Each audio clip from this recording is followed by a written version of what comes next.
Let me do my impression of Twitter and Facebook when it comes to free speech. This hot potato will represent free speech. I'm not gonna take it, you take it. No way, I'm not gonna take it, this is too hot.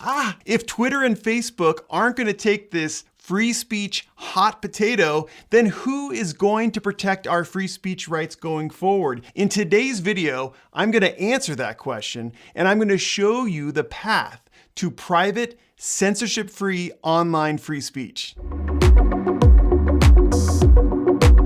Hi, I'm Corzine, your social media lawyer. Twitter, Facebook, and the other social media platforms do not want to deal with being the arbiters of free speech online. In fact, last year, Facebook created the Oversight Board. They appointed 4 members, handpicked 4 members, and these 4 members recruited up to, I guess it's 36 members. And basically what Facebook does is when they have a content decision that's ripe with controversy, they refer it to the Oversight Board for a binding decision. Last month, Twitter's CEO Jack Dorsey announced that he wanted an open source solution to the free speech censorship problem online. He said, listen, what we should do is create a number, maybe hundreds of algorithms that Twitter users could decide to use or not to be able to organize their feed the way they want to organize their feed. Basically, punting the decision about content moderation, content deletion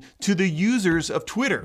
Politicians don't want to deal with the free speech hot potato either. In 2020, many politicians and government agencies made the proposal that social media platforms, 1, create specific content moderation rules and then publish them voluntarily and publicly so that we, the people who use social media, could read the rules, could identify violations of those rules by the social media platforms, and then call social media out. The theory being, the more often that social media is called out, the less often they're going to violate their own content moderation rules. And the big deal last year was a number of politicians basically said, we don't want any law to apply to social media platforms. Both President Biden and President Trump called for the repeal of the Communications Decency Act, Section 230, taking away the protection to social media platforms for civil liability. So if social media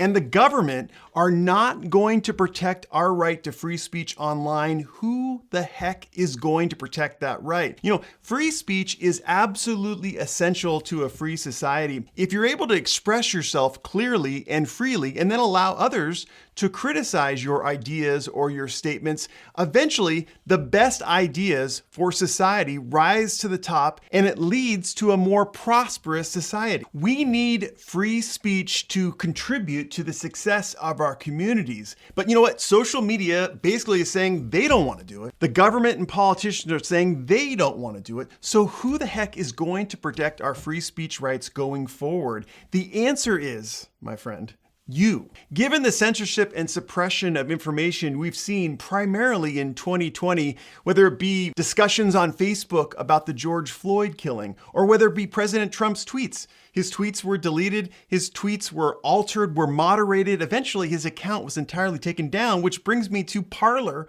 who the whole social media platform was taken down. Given this, the only power to protect our free speech rights resides with you and us. So how are you going to protect our free speech rights going forward?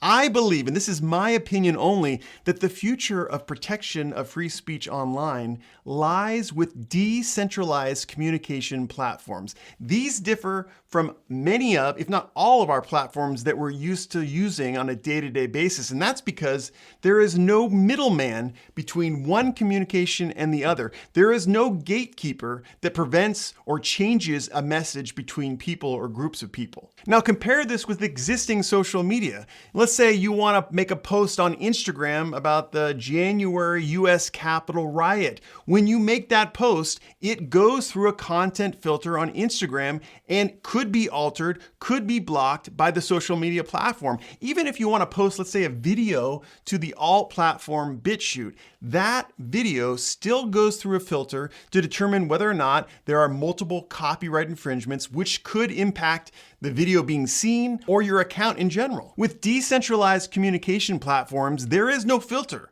There is no gatekeeper. When you make a post, it goes directly to the person that you want it to go to, their machine, and their machine only. Examples of decentralized communication networks include mesh networks. I don't know if you've heard of these, but these are networks that are often powered by Wi-Fi or Bluetooth, and they're node to node. So let's say you're using a cell phone. That's one node. When you transfer information, a video, a message, an audio, whatever it is, it goes directly to another device that's within range. Now, the problem with mesh networks, at least right now, is that you have to be kind of closer than, around the world type communications. So there is a limitation, a geographic limitation on mesh networks. But again, what's valuable about them, especially if you don't, a short distance is okay, is that there is not a gatekeeper who's going through the message and censoring the things that you say. Another example of decentralized communication platforms falls within blockchain. There's a number of different apps and platforms out there like Soma Messenger, Blockcon, and Adamant. Now, these are at the earliest adoption phases, and mostly businesses are using these. But what's so wonderful about blockchain communication is that no phone, no email is required to start an account. You can't be forced to share your location. The communication that you have in a blockchain will not be monitored. There are no direct connections. Your communication goes from node to node, and there is no transference of your IP address. Totally anonymous. All messages are end-to-end encrypted, and what's interesting about blockchain decentralized communication is that parts of your message are spread out among blocks. So if you're sending out the message, "I am going to the store," and you're using blockchain, then part of your message will be on one block. So "I am" will be on one block, "going to" would be on another block. And the only way to be able to read this communication is to have the key and have all those blocks together. So people who are trying to infiltrate your communications will never be able to access all the blocks to piece together your communications. And the final great thing about blockchain communication is that it dovetails nicely with cryptocurrency. So if you were sending out the message, "Go to the store," and you wanted to send some money along with it,